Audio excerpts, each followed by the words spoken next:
A Glenbrooke Christmas is a pretty decent Christmas film. This was released in 2020, directed by David I. Strasser, and stars Autumn Reeser as Jessica Morgan and Antonio Cupo as Kyle Buchanan. They are our classic Christmas rom-com protagonists. And I have to say, the narrative's interesting enough. It's suitably festive. Nobody was annoying. I rather liked it.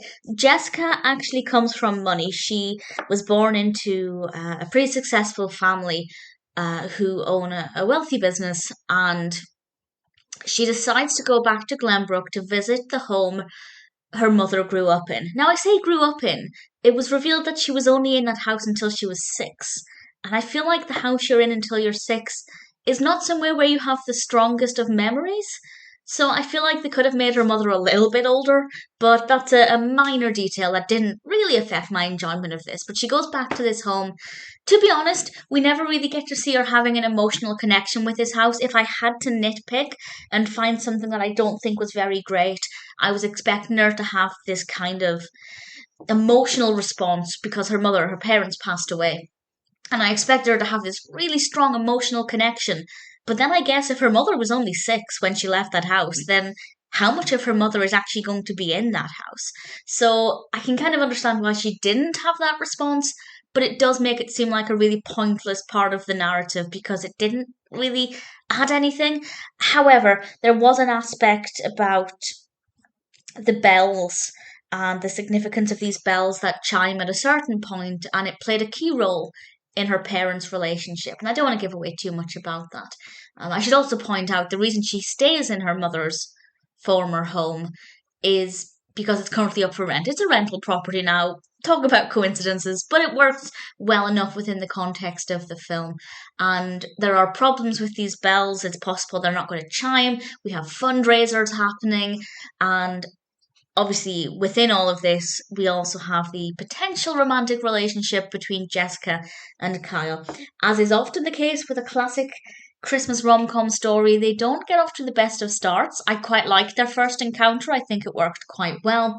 And I really liked watching their relationship develop. Nobody was annoying. I found their emotional responses to each other to be very believable. And what I love about this is that it actually posed a really important question, and that is, should you hide your wealth from somebody? And my initial response to that was, yes, you should. Because how do you know they like you for who you are?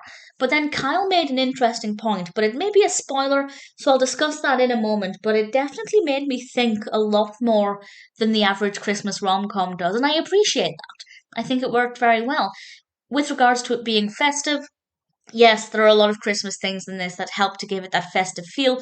So if you're looking for a Christmassy film that will help to get you in the mood for the festive season, then I think A Glenbrooke Christmas is a good one for that. As I said, I don't really feel like the whole staying in her mother's home was really necessary because she actually went back there partly for that, but also to listen to these bells chiming, and that has quite an emotional significance for her. The whole mother living there till she was 6 years old, it would have worked just the same if she'd stayed in a random B&B. I feel like staying in her mother's childhood home was too convenient, and as I said, I didn't feel like she had an interesting emotional response to that, so it just felt a bit pointless. Like they were trying to make it more meaningful, but by doing that, they just made it a bit ridiculous. But not so ridiculous that I didn't enjoy it. Jessica and Kyle are both very likable characters, which is not always the case with Christmas rom coms, and I don't think either of them overreacted.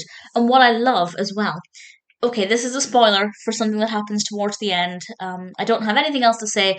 Really great film, very festive. If you're looking for a Christmas rom com that you haven't seen, this is a really good one to go with. So, spoilers from now. There are a few really great things that happen towards the end. So, at the end, Kyle finds out that she's got a lot of money. And what I love is that they didn't just storm off and go off in a huff or go off in a mood like they usually would in these films. They actually talked it out. And I was so surprised and I was really happy about that because usually one of them will have a temper tantrum and overreact. But no, they talked it out. And Jessica did say initially, well, I had to because how would I know you liked me for who I am? And I went, yes, you're right, that's true. But then Kyle made a great point.